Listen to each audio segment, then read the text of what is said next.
नमस्ते, आप सभी का स्वागत है आज के इस कार्यक्रम में केजरीवाल स्पेशल। और हमारे साथ हैं आपके जाने पहचाने विजय सरदाना जी। विजय जी, आपका स्वागत है। आपके मित्र लंबे चले गए साहब। संजय जी, सबसे पहले आपको और सभी दर्शकों को प्रणाम। सर देखिए, कानून के हाथ लंबे होते हैं तो हम बचपन से सुन रहे थे, अब देख भी लिए। तो अब सवाल ऐसा है सर कि लंबे जाएं या छोटे जाएं, ये तो जैसा कर्म करेगा इंसान वैसा फल देगा संविधान, हम तो ये कह सकते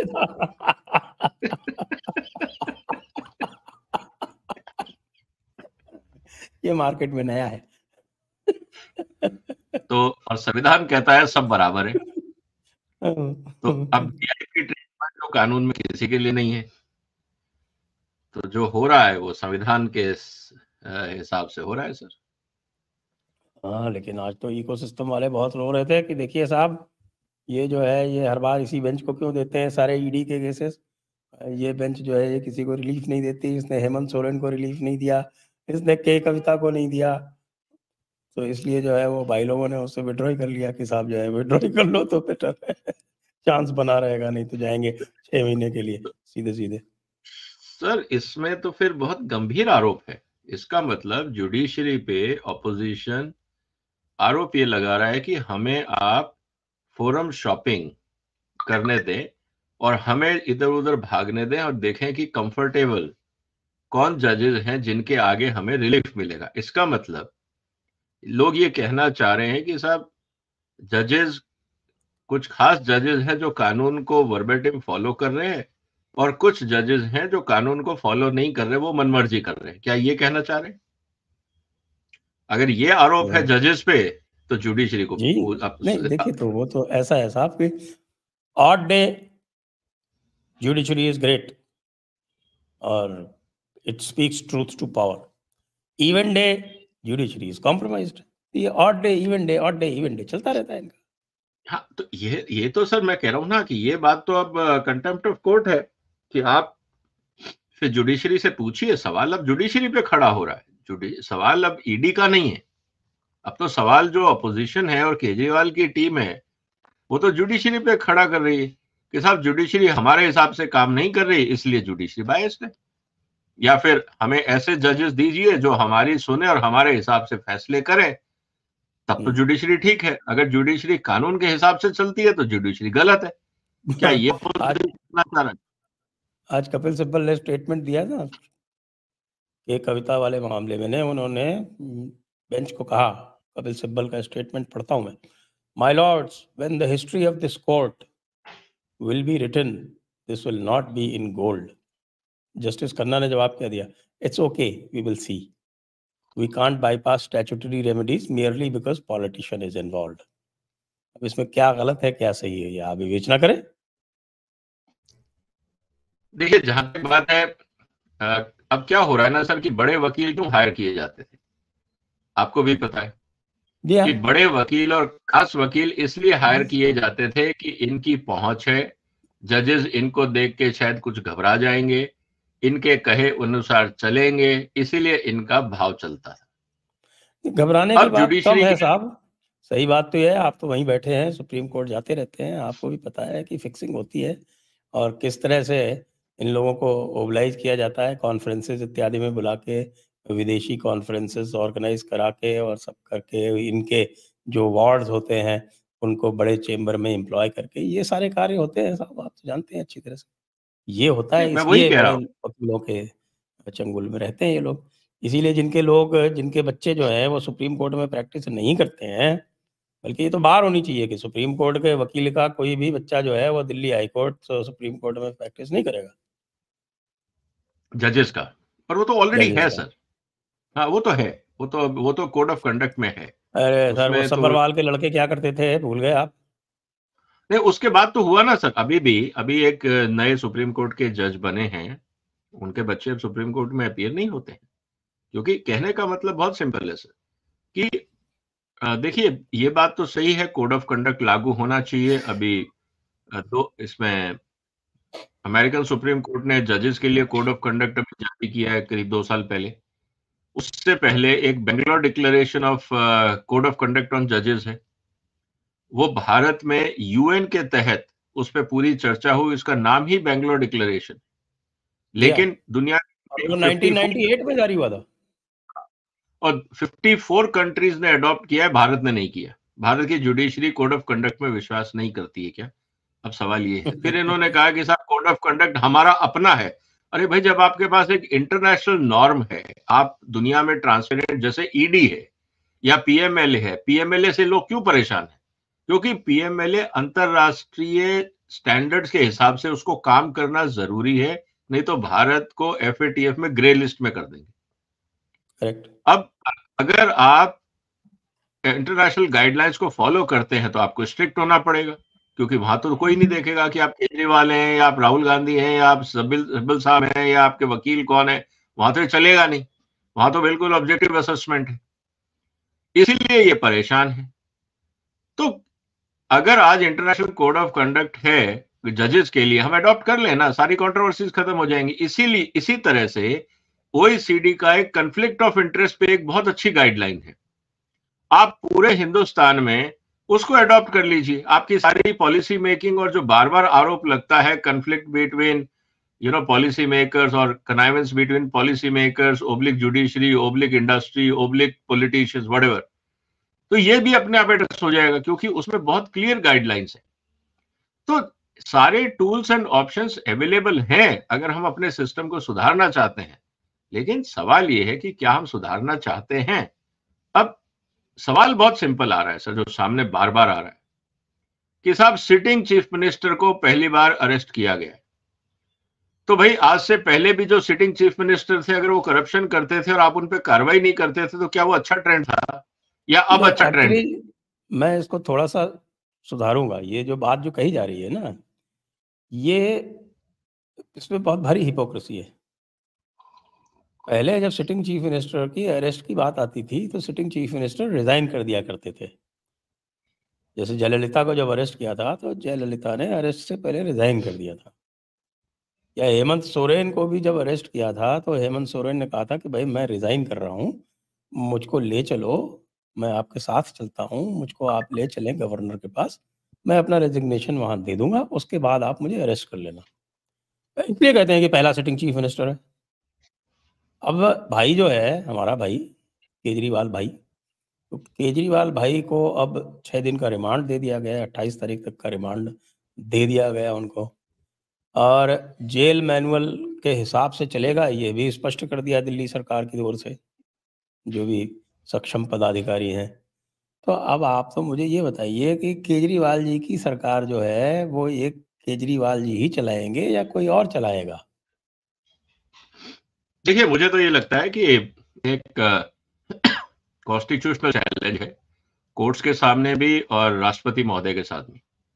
देखिए, सबसे इंपॉर्टेंट चीज क्या है sir? Kejriwal is not important, कोई और व्यक्ति भी इंपॉर्टेंट नहीं है। इस देश का कानून चलेगा संविधान के हिसाब से, और संविधान के रक्षा की दायित्व है 2 लोगों के पास, एक तो है राष्ट्रपति और दूसरे है सुप्रीम कोर्ट। अगर राष्ट्रपति महोदय को ये लगता है कि दिल्ली में सरकार कॉन्स्टिट्यूशन के हिसाब से नहीं चल रही, आपने एक अपराधी को जो जेल में है उसको मुख्यमंत्री बना के कह दिया अब आप जेल में बैठ के फाइलें साइन करेंगे और सारे कॉन्फिडेंशियल पेपर्स आपके पास जाएंगे और आप वहां से साइन करके जेल में से भेजेंगे, तो इसका क्या औचित्य है? कौन फिर तो ऐसा है सर, फिर आप केजरीवाल को क्यों, जितने आपने कंपनी के एमडी सीईओ बैठे हैं सबको वहां ऑफिस खोलने दो, जिन जिन को आपने अरेस्ट किया वो घर अपने कंपनी में वहां जेलों में बैठ के कंपनियां चला लेंगे। दिक्कत क्या है? जब एक सीएम स्टेट चला सकता है तो बाकी लोगों ने क्या गुनाह किया? फिर तो डॉक्टर भी वहां बैठ के इलाज कर लेगा, फिर तो जेल का कोई लॉजिक नहीं रहा ना। फिर आपका पनिशमेंट क्या है अगर आप बैठ के वहां सारे पर्क्स और लग्जरी एंजॉय कर रहे हैं? तो सवाल इस बात का है कि अब ये कॉन्स्टिट्यूशनल चैलेंज है। अब कॉन्स्टिट्यूशनल चैलेंज को एड्रेस करने के लिए राष्ट्रपति महोदय और सुप्रीम कोर्ट को गाइडलाइन बनानी पड़ेगी कि भाई if anybody is convicted before going to jail will be deemed as resigned और should be terminated, either way. Voluntarily कर लो, नहीं तो it be deemed as terminated, LG has to issue the notice.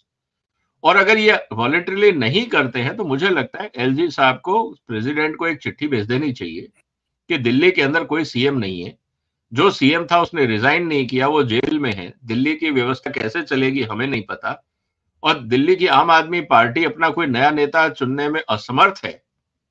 जब तक वो अपना नया नेता नहीं चुनते हैं तब तक दिल्ली की असेंबली को सस्पेंड कर दिया जाए। तो जब आप दिल्ली की असेंबली को सस्पेंड कर देंगे तब तक एलजी के कंट्रोल में रहे, और जब तक ये लोग नया सीएम नहीं बनाते तब तक सस्पेंशन में रहे। तो इन पे दबाव होगा कि जल्दी से नया सीएम बनाओ, नहीं तो ये जो मजे कर रहे हो बैठ के अभी टैक्स पेयर के पैसे, ये भी हाथ से चला जाएगा। तो कुल मिला के रास्ते हैं। अब ये देखना है कि आने वाले दिनों में किस तरह से कॉन्स्टिट्यूशनल मशीनरी, उपराज्यपाल और राष्ट्रपति भवन इस पूरे घटनाक्रम को कैसे लेते हैं। जी जी जी बिल्कुल। देखिए आतिशी जी क्या कह रही हैं, आतिशी जी कह रही हैं बीजेपी वालों तुम लोग केजरीवाल जी को तो बंद कर सकते हो, लेकिन उनकी शौच को कैसे बंद करोगे? हाँ, तो बिन लादेन भी तो यही कहता था ना सर, आईएसआई शौच को, सोच को नहीं। हाँ वो मैं समझ गया सर, वो तो सोच सर उसी क्वालिटी का स्टेटमेंट आता है ना वो जो स्टेटमेंट आते हैं उनके, वो उसी क्वालिटी के। मेरा तो ये कहना है कि शौच तो अपने आप बंद हो जाएगी जब बंदर जाएंगे तो कई नहीं दिनों सर, तक कभी शौच कभी नहीं वो आएगी, कॉन्स्टिपेशन हो जाएगा। हाँ, लेकिन थोड़े दिन तक तो दिक्कत करेगा ना सर, डिहाइड्रेशन प्रॉब्लम हो सकती है। लेकिन मेरा ये कहना है सर इस पूरे प्रोसेस में कि यही बात तो सर अलकायदा का था। अलकायदा में कौन सा लीडर था? आपने बिन लादेन को मार दिया, अलकायदा की फिलॉसफी थोड़ी रुक गई। तो आतंकवादी घटना है तो आतंकवादी संगठन तो इसी काम करते हैं। वो कौन सा हेड ऑफिस लेके बैठते हैं? वो कौन सा अपना पोस्टल एड्रेस और पिन एड्रेस और ईमेल कॉन्टेक्ट नंबर देते हैं किसी को? जितनी आतंकवादी संगठन हैं वो तो आइडियोलॉजीज पे ही चलते हैं ना। जितने भी संगठन अराजकता फैलाते हैं वो आइडियोलॉजी पे चलते हैं। तो ये जो कह रहे हैं कि हमारी आम आदमी पार्टी के नेता को आप अगर हटा भी देंगे, हमारी आइडियोलॉजी बरकरार रहेगी अराजकता फैलाने वाली, तो बहुत अच्छी बात है। You are in the same category. वो लॉ एंड ऑर्डर मशीनरी फिर देखेगी कैसे करना है ऐसे लोगों को।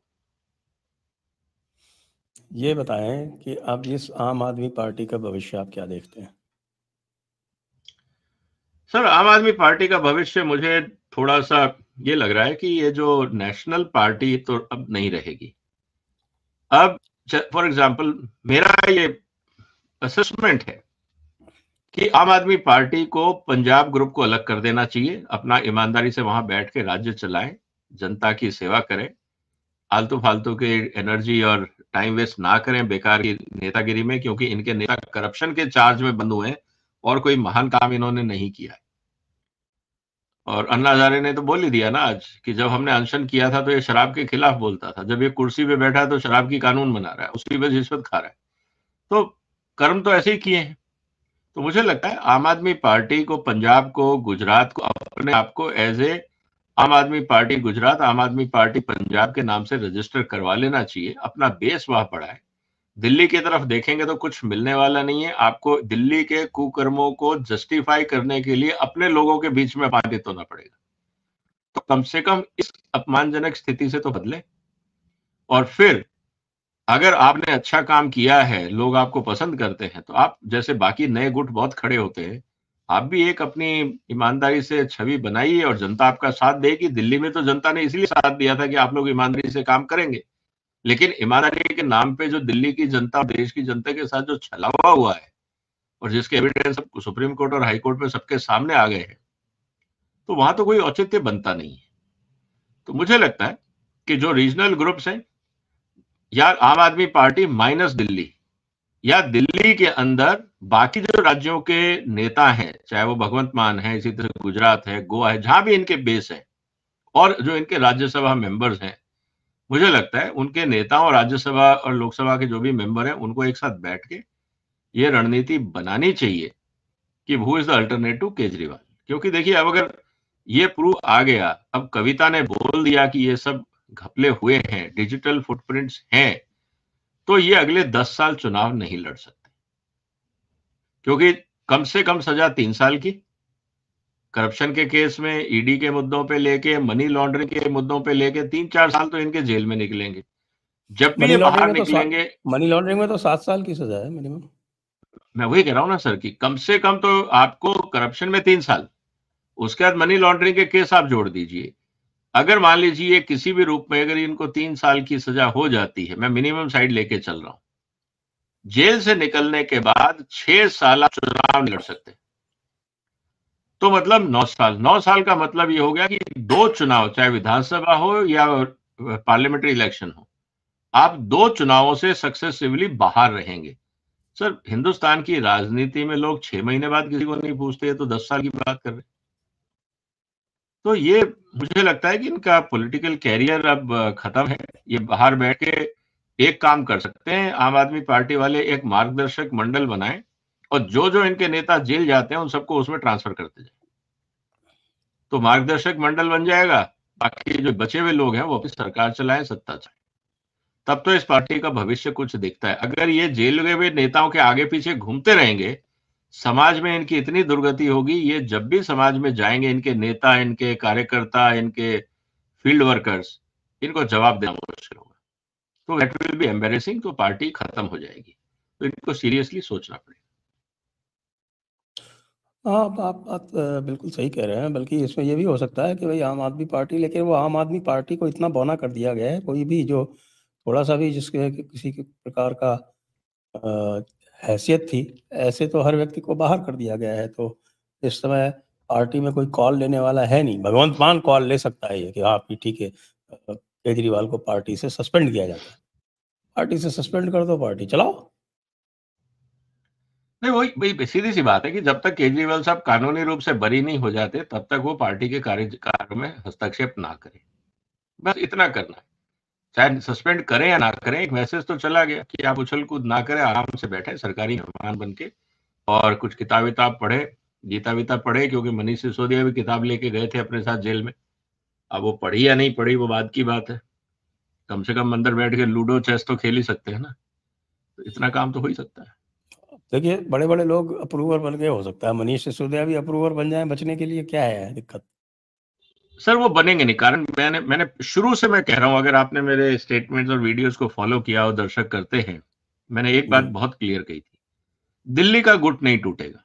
उसका कारण बहुत सिंपल है, क्योंकि सब एक दूसरे के जो दुखती रगे ना, और सबके राज एक दूसरे लोग जानते हैं।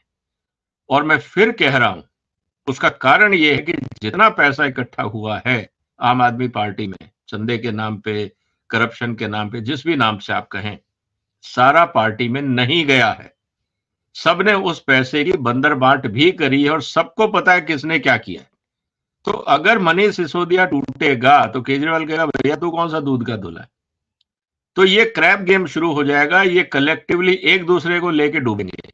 तो इन्होंने एक पैक्ट कर रखा है कि हम एक दूसरे पे लांछन नहीं लगाएंगे। इसीलिए आप देखेंगे संजय सिंह ने कभी मनीष सिसोदिया का नाम नहीं लिया, कभी मनोज सिसोदिया ने कभी संजय सिंह और केजरीवाल का नाम नहीं लिया, कभी विजय नायर ने इनमें से किसी का नाम नहीं लिया।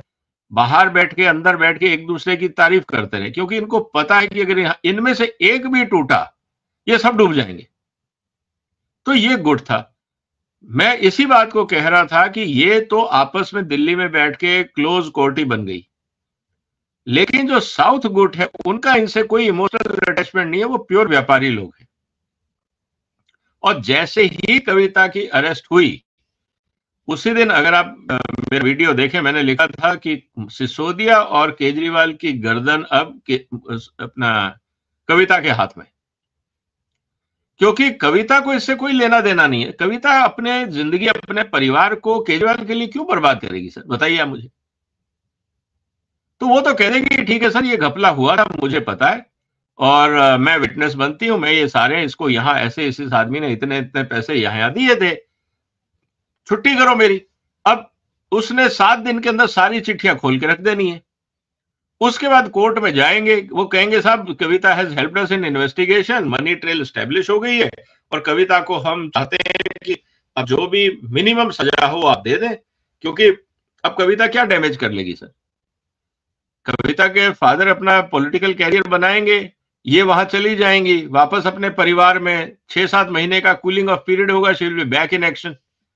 तो कविता की लाइफ में प्रॉब्लम्स नहीं है, इसीलिए अगर कविता रेजिस्ट करती है सच बोलने में और केजरीवाल को छुपाने का प्रयास करेगी या आम आदमी ने जो घपले किए हैं उनके ऊपर पर्दा डालने का प्रयास करेंगी, तो जो कविता है वो अपने लिए मुसीबत खड़ी कर रही है, क्योंकि उनका मुद्दा उतना लंबा होगा, उतने एलिगेशंस बढ़ेंगे, उतने इनके ऊपर खिलाफ जाएगा कि she is trying to disrupt the process, she is not cooperating, etcetera etcetera. तो वो कविता के लिए नुकसानदायक है। पैसे का ट्रांजैक्शन हो गया, घपला हो गया, सबको सब पता है।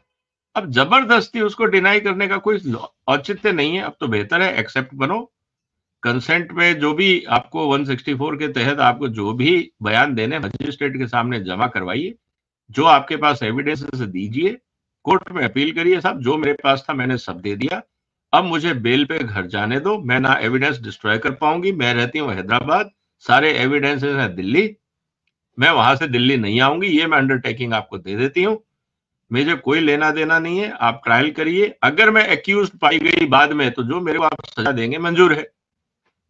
और हो सकता है कि अगले 6 महीने 7 महीने में जब तक ये केस खत्म हो, पॉलिटिकल एनवायरनमेंट बदलेगा और हो सकता है कि सरकार और ईडी भी कोर्ट में कह दे कि कविता की हमें जरूरत नहीं है और कविता इज गुड बिहेवियर के हिसाब से जो मिनिमम सजा आपको देनी आप दीजिए, फिर कोर्ट के ऊपर है। तो मुझे लगता है कविता के लिए और साउथ ग्रुप के लिए रास्ता आसान है इस पूरे झंझट से निकलना। फंसेंगे ये 4 लोग, क्योंकि ये एक दूसरे के कई रहस्य जानते हैं और ये मुंह नहीं खोलेंगे, क्योंकि अगर एक ने खोला तो फिर कई परतें और खुल जाएंगी। ये बात हमें समझनी। एक बात और है, क्या आप मानते हैं कि ये जो पूरा हमारा लिबरल इकोसिस्टम है, इसको एक ऐसा धक्का लगा है जिससे ये आसानी से उभर नहीं पाएगी? क्योंकि इसने अपना बहुत सारा इन्वेस्टमेंट किया था केजरीवाल में, और केजरीवाल ने इनको बहुत पनपाया था। मीडिया को जितनी ब्राइब, जिसको हम कह सकते हैं, जितनी ब्राइब केजरीवाल ने दी उतनी किसी और ने नहीं दी। यहाँ तक कि बड़े-बड़े तथाकथित right wing BJP supporter channel भी सब कुछ करते थे, केजरीवाल के खिलाफ मुँह नहीं खोलते थे। उसने इनका मुँह पैसों से भर रखा था। अब ये पूरा इकोसिस्टम क्या आपको लगता है कि ये ब्रेक होगा? सर देखिए, ये दोस्ती पैसे की है, यहाँ कोई आइडियोलॉजिकल कनेक्ट नहीं है। ऐसे ऐसे भी न्यूज चैनल होंगे जिन्होंने 5-10 लोग सिर्फ केजरीवाल की सर्विस में लगा दिए होंगे कि भाई आप जाइए वहां से बाइट लाइए, एडिट करिए, टेलीकास्ट करिए और उसी को रोटेट करते रहिए जब तक अगली बाइट नहीं आ जाती। और अगर बन जाती है तो आप सीक्वेंस बनाते रहिए, पिछली 10 बाइट चलाते रहिए, रोज 2-4 नई जोड़ते रहिए और वो कैसेट घुमाते रहिए और डिस्कशन के नाम पर डिस्कशन करते रहिए, कितनी अच्छी आम आदमी कॉलोनियां बनी और कितने अच्छे इन्होंने बाकी काम किया, कितनी जल्दी जमुना साफ हुई, सब आप चर्चा करते रहिए। तो ये सब होता रहेगा। वो बिजनेसमैन लोग हैं सर, उनके पास पैसा नहीं आएगा, वो स्टाफ को शिफ्ट कर देंगे दाएं बाएं किसी और डिवीजन में और मान लेंगे कि चल यार ये एक रेवेन्यू फ्लो नहीं आ रहा है, ये कस्टमर चला गया, बस। उनका कोई केजरीवाल से इमोशनल या आइडियोलॉजिकल अटैचमेंट नहीं है सर। ये व्यापारी लोग हैं, चाहे वो मीडिया हो चाहे वो कोई और हो। तो दुकानदार है सर, उसको क्या लॉयल्टी लेनी है किसी से। इसलिए मैं कह रहा हूं कविता को भी कोई इसलिए ज्यादा अटैचमेंट इसलिए नहीं होगा, भाई उनको शराब बेचनी थी, आपने नहीं बेचने दी, मत बेचो, हमें कमीशन नहीं मिला, हम आपको नहीं देंगे। आपने कहा था कि आप हमें एडवांस में कमीशन दे दो, फर्स्ट टाइम हुआ सर ये भी। ये तो कहते हैं ना, हिंदुस्तान में आज तक कभी नहीं हुआ कि कोई सिटिंग सीएम, तो भैया आज से पहले एडवांस ब्राइब लेके पॉलिसी किसने बदली है सर? ये भी तो हिंदुस्तान में पहली बार हुआ। ये भी तो आप देखिए, एक नया बिजनेस मॉडल क्रिएट किया केजरीवाल ने कि जिसको पॉलिसी बदलवानी अपनी बुकिंग करा लो, हम बदल देंगे और ड्राफ्ट आप दे दो, हम साइन कर देंगे। यही तो गेम किया इन्होंने। तो ये भी तो हिंदुस्तान में पहली बार हुआ है। तो कहने का मतलब यही है सर कि बहुत ज्यादा इसमें कुछ है नहीं। प्रॉब्लम दिल्ली ग्रुप की है, साउथ ग्रुप को मुझे नहीं लगता प्रॉब्लम है। सारे के सारे विटनेस और अप्रूवर बन जाएंगे, वो सारे कागज लाके इनके सामने रख देंगे, उनका कोई इंटरेस्ट नहीं है इनको बचाने में, लेकिन इन चारों का इंटरेस्ट है में। आपको एक लिबरल का एक ट्वीट पढ़ता हूँ, बड़ी लिबरल है, मतलब लिबरल सर्कल में बड़ी पहचान है। अनारकली ऑफ आरा इनका हैंडल है।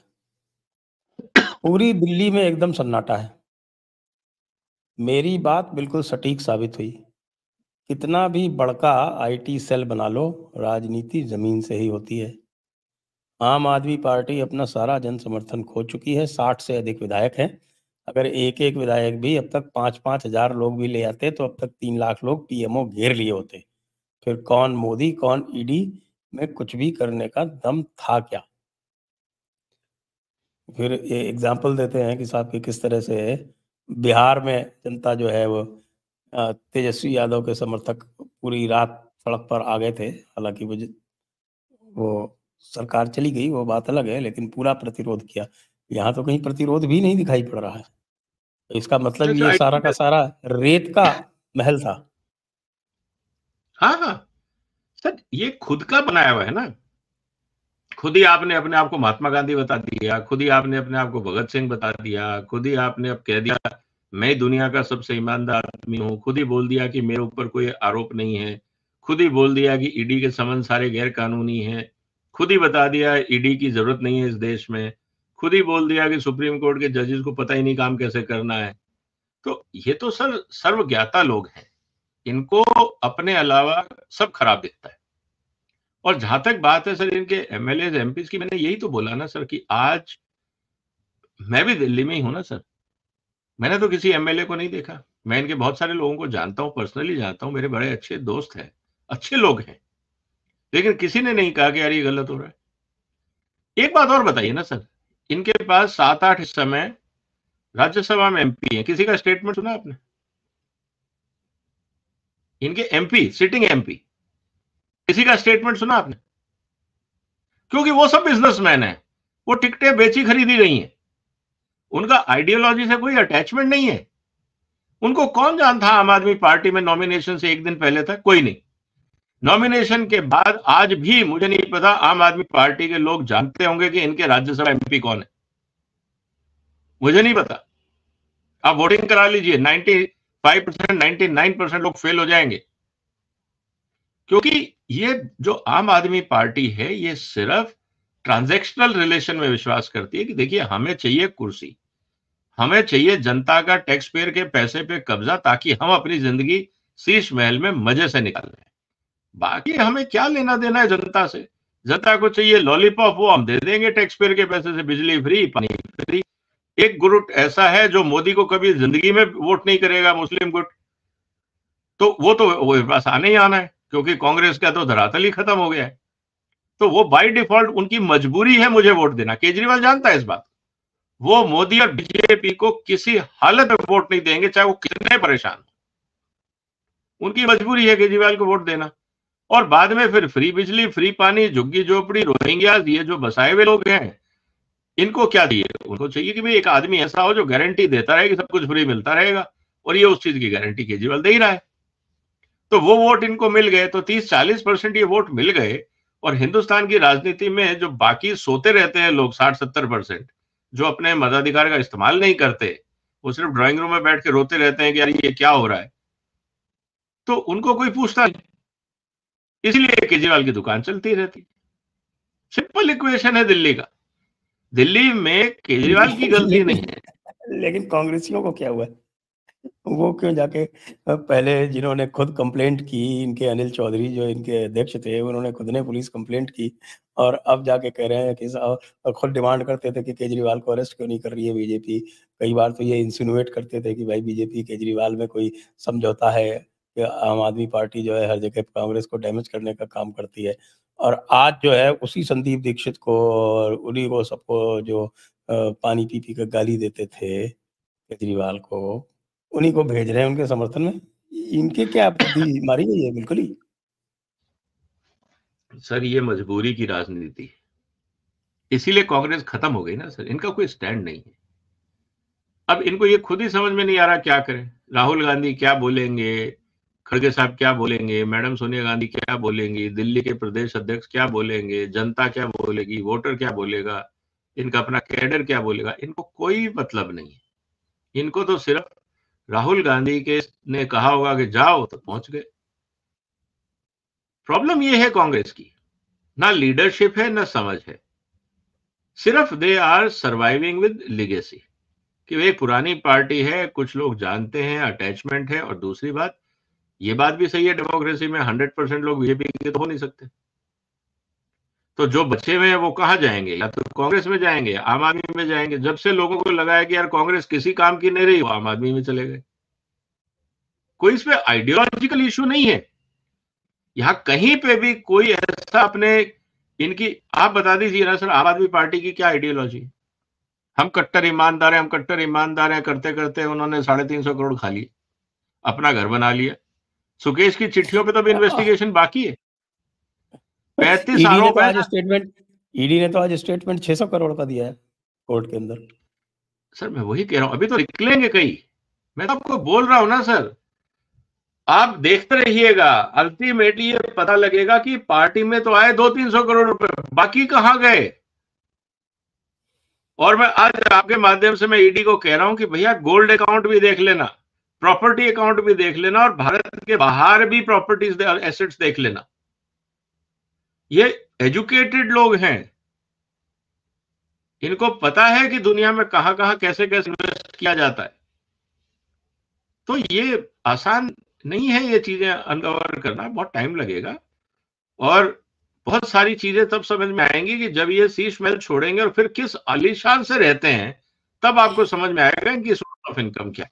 और तब आज की घटनाक्रम और उस समय का जो कार्रवाई है, उन दोनों के तार जोड़ोगे, बहुत कुछ समझ में आएगा। ये इन लोगों को कोई ये भी नहीं सोचता कि इतनी जल्दी ये अपने आप को मॉडल बनाना चाहते थे, और मॉडल बनाते बनाते दूसरा ही मॉडल बना गए। मैं तो आज ये देख रहा था कि जो इकोसिस्टम है इनका, वो बहुत बुरी तरह से त्रस्त है। आप अगर देख लीजिए, अजीत अंजुम को देख लीजिए, या राजदीप सरदेसाई को देख लीजिए, या इनके इस्लामिस्ट फ्रेंड्स को देख लीजिए, तो पूरी तरह से जो है वो बिखरे पड़े हुए हैं। ऐसा लग रहा है कि इनका जो बेनिफैक्टर था, इनका जो छाता अम्ब्रेला था, वो निकल गया, और अब जो है वो मोदी के तीसरा टर्म आने का थ्रेट और है, तो उनको लग रहा है कहीं ऐसा नहीं हो कि कहीं वो कलेक्टिव जो कल्ट होते थे ना, वो कल्ट बना के कोई कलेक्टिव सुसाइड करने के लिए चले जाए। दर्शकों से अनुरोध है कि वो अपने प्रश्न पूछ लें व्हाट्सएप पे और सुपर चैट पे। जी देखिए सर, स्थिति इसलिए विचित्र है क्योंकि अनफॉर्चुनेटली ऑपोजिशन ने कभी भी अपने ही पार्टी और ऑर्गेनाइजेशन में काम नहीं किया। हर आदमी अपने आप को, देखिए सब, बहुत सारे लोगों के लिए तो पॉलिटिक्स हिंदुस्तान में एज ए हॉबी रही कि गाड़ी के आगे झंडा लग जाए, घर के आगे बोर्ड लग जाए, मैं अध्यक्ष, प्रदेश अध्यक्ष, मोहल्ला अध्यक्ष, गली अध्यक्ष होकर के मेरे नंबर लग जाए बस। हर आदमी वो, उनको एक वीआईपी स्टिकर चाहिए था, एक फ्लैग चाहिए था, ताकि पुलिस वाला तंग ना करे और मोहल्ले में रौब हो जाए। इसके आगे राजनीति नहीं चाहिए। आप देख लीजिएगा, जितने राज्यों के अंदर जो छुटभैये नेता हैं, वो दो ही चीजों पे विश्वास करते हैं। उनकी गाड़ी के आगे जरूर झंडा लगा होगा, उनकी गाड़ी के आगे जरूर पार्टी का नाम लिखा होगा, और अगर सत्तारूढ़ पार्टी से संबंधित हो गए तो वो, मुझे लगता है कि चीफ मिनिस्टर की जो गाड़ी होती है ना, उससे भी बड़ा बोर्ड लगा होगा, अध्यक्ष, गली मोहल्ला, कुछ भी करके, और पूरी नंबर प्लेट से डबल साइज की प्लेट। तो ऐसे लोग बहुत हैं जिनका डेस्परेशन है अपने आप को समाज में दिखाना कि वो कुछ हैं। वो लोग हैं सर, वो कहां जमीन पे उतर के काम करने वाले हैं। और इंटरेस्टिंग बात क्या है सर, ये आज है आम आदमी पार्टी के साथ, आम आदमी पार्टी का अस्तित्व खत्म होगा, मान लीजिए कल को कांग्रेस सत्ता में, कांग्रेस पे जुड़ जाएंगे। अगर बीजेपी का जोर आएगा, ये बीजेपी में घुसने की कोशिश करेंगे। बंगाल में क्या हुआ, जो सारा गुंडा एलिमेंट लेफ्ट के साथ था, जैसे ही तख्ता पलट हुआ, रातों रात वो सब टीएमसी में आ गए।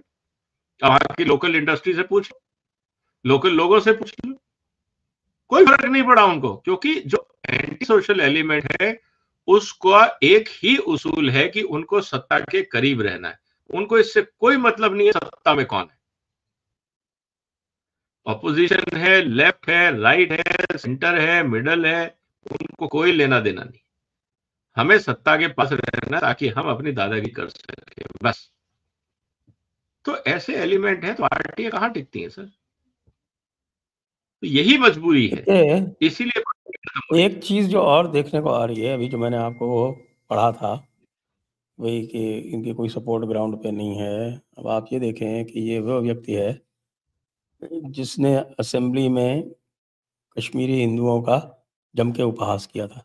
अभी कुछ ही दिन पहले इसने पाकिस्तानी हिंदुओं को पाकिस्तानी कह के अपमानित किया था, और बार बार ट्वीट कर करके, यानी कि डेली 3 दिन तक उनको पाकिस्तानी पाकिस्तानी कह के अपमानित करता रहा। ये देखिए, ये पाकिस्तानी जो है, इनकी हिम्मत देख लीजिए, ये पाकिस्तानी ऐसा कर रहे हैं, ये पाकिस्तानी वैसा कर रहे हैं।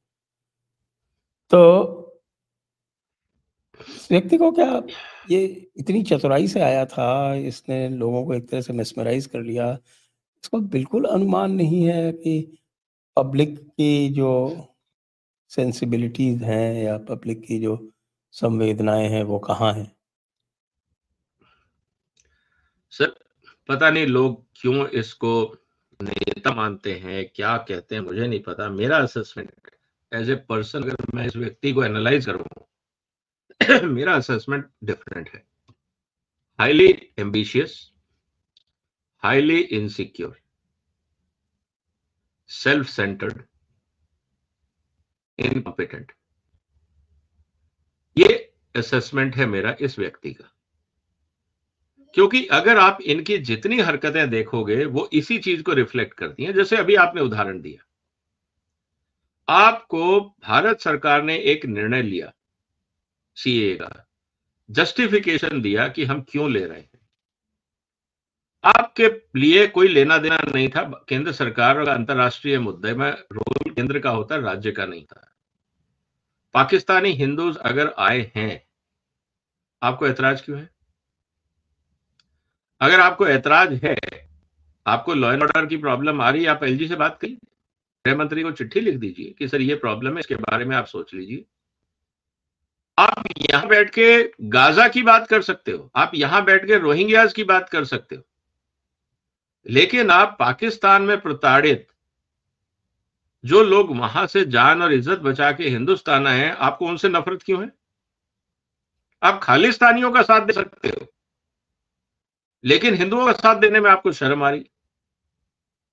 तो इससे बात पता लगती है कि ये आदमी सिर्फ गैलरी में खेलता है, इसका अपना कोई आइडियोलॉजी नहीं है, ना इसका थिंकिंग प्रोसेस है। और उसका कारण यह है कि इसके आसपास एक भी ऐसा व्यक्ति नहीं है, एक भी, जो इसको सही राय दे सके।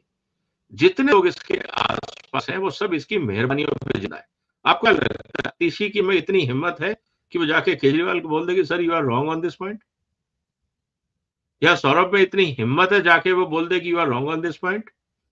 या भगवंत मान अब थोड़ा बहुत अपना स्टैंड लेने लगे हैं, लेकिन क्या ओवरऑल भगवंत मान या उनकी टीम में किसी में हिम्मत है जो केजरीवाल को बोल दे कि I don't agree with you? इन्होंने तो प्रॉपर्टी इकट्ठे की है ना सर, और जिनके अंदर थोड़ी सी भी क्षमता थी इन्होंने उसको पार्टी से बाहर निकाला, क्योंकि उनको पता था कि मैं मूर्ख जैसे डिसीजन लूंगा, वो लोग ऑब्जेक्ट करेंगे, मेरी इज्जत उतर जाएगी, बेहतर इनको बाहर निकाल दे। तो ये तो मैंने कहा इसीलिए he is highly insecure, incompetent, over ambitious. इसीलिए जो आप कह रहे हो इतनी हड़बड़ करने की क्या जरूरत थी, क्योंकि उसको भारत में प्रधानमंत्री बनना था। आप उसकी मजबूरी समझिए। उसको ये लगता था कि मेरे अलावा हिंदुस्तान को कोई संभाल ही नहीं सकता। इसीलिए आप देखिए उनका एरोगेंट, दिल्ली के राजा हम हैं, विधानसभा में खड़े होकर बोला। पिछले कई चुनावों के अंदर रैली में इन्होंने क्या बोला, मैं सबसे ज्यादा पढ़ा लिखा मुख्यमंत्री हूं, देश की जनता को मुख्यमंत्री, पढ़े लिखे मुख्यमंत्री को बनाना चाहिए। तो ये हर जगह डायरेक्टली इनडायरेक्टली अपने आप को ही इम्पोज कर रहे थे। हम कट्टर ईमानदार हैं, भैया आपको बोलने की क्या जरूरत है, करके दिखा दो ईमानदारी, वो तो आप कर नहीं रहे। हम डरते नहीं है, 10 संबंध भाग रहे, आप जाने की हिम्मत नहीं हो रही आपकी। तो इनसिक्योर भी हैं आप, क्योंकि आपको पता है कि आपके आगे पीछे कोई नहीं है। प्रॉब्लम क्या हो गई कि ये पूरी राजनीति चलाई गई, और जिसको कहते हैं ना कि बिल्ली के भाग का छीका फूट गया, इनके साथ ये हो गया। उस समय इनको जो आज ताकत मिली है उसका एकमात्र कारण है फेल्ड लीडरशिप ऑफ कांग्रेस, क्योंकि वो वैक्यूम क्रिएट हो गया था और जनता को एक स्पेस चाहिए था अपनी बात रखने के लिए। तो भागते भूत की लंगोट से ही कोई तो मिला यार। उम्मीद ये थी कि आईआईटी का है, पढ़ा लिखा है, समझदार है, ज्यादा उछल के बोल रहा है कि मैं बहुत कट्टर ईमानदार हूं, तो लोगों ने कहा यार एक बार मौका इसको भी दे दो। वीपी सिंह को भी तो दिया ही था ना सर। राजीव गांधी को भी तो सिंपैथी वोट मिले थे, क्या हुआ? उनके टेन्योर खत्म होते होते क्या इज्जत रही उनकी समाज में? यही हाल इसके साथ हो गया। तो ये तो पर्सनैलिटी प्रॉब्लम, इसमें और कोई कारण नहीं है, इनकी अपनी पर्सनैलिटी प्रॉब्लम। आइए चले दर्शकों के प्रश्न ले लेते हैं हम। पहला प्रश्न आ रहा है, शैलेंद्र कुमार जी कह रहे हैं, केजरीवाल का वायदा माफ गवाह बनने की क्या संभावना है? केजरीवाल को कौन बनाएगा वायदा माफ गवाह? वही तो मेन अक्यूज्ड है। He can admit by saying yes, I am at fault. बोल सकते, कुछ भी हो सकता है। हाँ, बट दैट डजंट मीन कि उसको जो है वो पार्डन कर दिया जाएगा। नहीं, एक्सेप्ट कर लेंगे, जब रास्ता नहीं होगा इज्जत बचाने के लिए बोल देंगे। हाँ, गिल्टी प्लीड करने का ऑप्शन तो सभी का होता है। Bond 007, Ram sir, do you think Kejriwal getting convicted will affect the 7 out of 7 seats of Delhi BJP is targeted to get in the upcoming elections? देखिए सर, दिल्ली के अंदर अभी तो आज तो पहला दिन है, अभी चुनाव में महीना है, बहुत तेजी से महीना आज की दुनिया में बहुत होता है, और धीरे धीरे लोगों के दिमाग में बातें सिंक इन होंगी, और जब तक वोट का दिन आएगा, वोट है 25 तारीख को, 25 अप्रैल को दिल्ली में, अभी ऑलमोस्ट एक महीना है। एक महीने के बीच में आप ये समझिएगा कई बार कोर्ट हियरिंग हो जाएगी, कई चार्जशीट सामने आ जाएंगी, कई एक्यूजेशन और एविडेंसेस सामने आ जाएंगे, जनता का माहौल मूड बदल जाएगा। तो ये होना बहुत कुछ है, एक महीना बहुत तेजी से निकलेगा और बहुत कुछ करके जाएगा। एक महीना क्यों सर, 25 मई को चुनाव है दिल्ली में। हाँ, 25 मई को, हाँ 2 महीने। नेक्स्ट, राहुल के, what's your legal counter to Singhvi? Approvers are pardoned, they take anyone's name. Number 1 Rahul ji मैं बता देता हूँ, फिर उसके बाद फिर हम चलते हैं विजय जी के पास। अप्रूवर जो है वो कोर्ट बनाता है, ये ध्यान रखिएगा। प्रपोज किया जा सकता है, he can go and ask, और प्रोसिक्यूशन उसको सपोर्ट कर सकता है। Proposal is done by the person himself, उसको सपोर्ट या अपोज जो है वो प्रोसिक्यूशन करता है, अप्रूवर उसको कोर्ट बनाता है। तो अगर उसकी बात में दम नहीं होगा तो कोर्ट उसको अप्रूवर नहीं बनाएगा। जी विजय जी। बिल्कुल सही है। और देखिए दूसरा क्या होता है, जो भी आदमी अप्रूवर बनना चाहता है, मैं भी मान लीजिए अपराधी हूं और मैं कहता हूँ जी मैं अप्रूवर बन जाता हूं ताकि मेरी सजा माफ हो जाए या कम हो जाए, जो भी हो जाए। अब हर अपराधी को तो कोर्ट अप्रूवर नहीं बनाएगा, उससे रिलेटेड जो एविडेंसेस हैं उसको कॉरोबोरेट करेगा कि अप्रूवर बोल रहा है कि मीटिंग यहाँ हुई थी, ये वास्तव सच बोल रहा है झूठ बोल रहा है। ये काम प्रोसिक्यूशन का है, क्रॉस वेरीफाई करना कि हाँ ये सही बोल रहा है कि दिल्ली में इस तारीख को मीटिंग हुई थी, हमारे पास डिजिटल फुटप्रिंट है, इनके वीडियो रिकॉर्डिंग है या इनके मोबाइल रिकॉर्डिंग है या इनके मोबाइल फुटप्रिंट है, जो भी है कॉरोबोरेटिव एविडेंसेस के साथ अगर अप्रूवर की बात जो उसने कही है वो टैली करती है और कंफर्ट लेवल पे, मतलब कि इसको आप कॉन्फिडेंस लेवल कह सकते हो कि ये जो पार्टनर या कोलैबोरेशन है ये कंफर्ट देता है इन्वेस्टिगेटिंग एजेंसीज को, तभी वो कोर्ट को कहेंगे कि sir this person can be a useful so that we can speed up the case. तब कोर्ट को कंसिडर होगा, क्योंकि कोर्ट भी जाएगा जल्दी से जल्दी मुकदमे निपटे, काय को लटकाना है लंबा। लेकिन अगर कोई अप्रूवर ये कहते जी मैं मीटिंग में था और लग रहा हूं तो दिल्ली में था ही नहीं, कोई प्रूफ नहीं है, कौन मीटिंग में था सर याद नहीं, मीटिंग सुबह हुई थी या शाम को सर ध्यान नहीं, फिर क्या है अप्रूवर, फिर आप बैठिए लाइन पे। सब चीजें क्रॉस चेक की जाएंगी। जी next, BJP has deliberately not groomed any mass leader in Delhi, a glorified municipality. AAP rule helps expose dangers of freebie culture to the nation. बात सही है। देखिए अब BJP is slowly realising, Modi साहब ने जो किया है स्टेट्स में, आप देखिए पहले 2 टर्म तक तो बिल्कुल सेंट्रलाइज कंट्रोल था।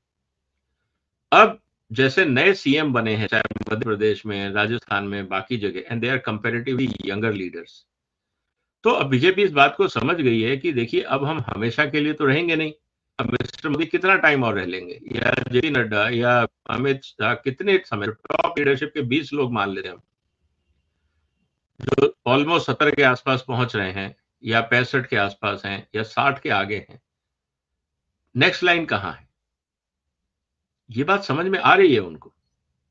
और अब वो ग्रूम कर रहे हैं। हाँ, ये बात सही है कि शुरू में लगता था कि BJP is not grooming second line, अब शायद लेकिन विद इन दैट बीजेपी के अंदर भी तो बहुत कंपटीशन है। ऐसा तो नहीं है कि वो भी सब एक दूसरे को आगे बढ़ने का मौका देंगे, वहां भी खींचतानी होगी, इंटरनल पॉलिटिक्स होगी, तो टाइम तो लगता ही है। Okay, next. Rishi Bhatia article is posted by UK media. Arvind Kejriwal, the maverick leader who took on India's Modi. वो तो मजबूरी है ना सर, उनकी मजबूरी। वो ये तो कहेंगे नहीं कि एक ने भी नहीं कहा कि करप्ट केजरीवाल इज अरेस्टेड, एक ने बोला। वो करप्शन उनके लिए मुद्दा नहीं है, उनको सबको मोदी को टारगेट कर, उनका वो तो अपना ठीक है एजेंडा ना। है। हमने आज एक इन्वेस्टिगेटिव वीडियो किया है, वो 8 बजे करीब चलाया था, और उसकी थीम ही यही है कि he was actually the uncle Tom's man here in India to bring colour revolution. और वो जो है वो उसकी अरेस्ट से वो पूरा का पूरा मामला जो है, they wanted to disturb the election, they wanted to delegitimize the elections. Both those objectives have been busted because of his premature arrest. Next. बात सही। AA, AAP believes that Kejriwal will get sympathy votes in Lok Sabha elections. His supporters must know that things have changed a lot in the last few years. So with how Kejriwal has conducted, people notice it. There is no sympathy towards him. देखिए, sympathy वो होता था जब आपके पास जानकारी नहीं होती थी और जो चीज आपको विजिबल होती थी। में इस तरह के गिमिक नहीं चलते। आज केजरीवाल जेल गए हैं, आज 24 घंटे हुए हैं।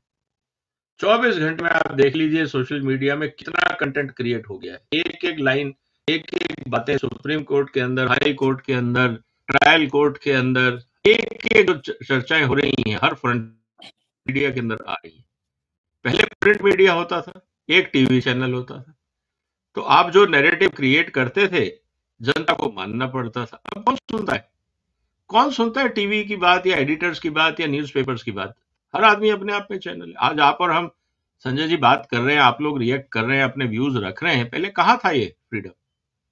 तो ये जो ताकत है, इसने जो ओल्ड आइडियोलॉजीज थी, काम करने के तरीके थे, उन सबको शैटर कर दिया। Next, Hindu Genocide Watch by Project Hindu Kush.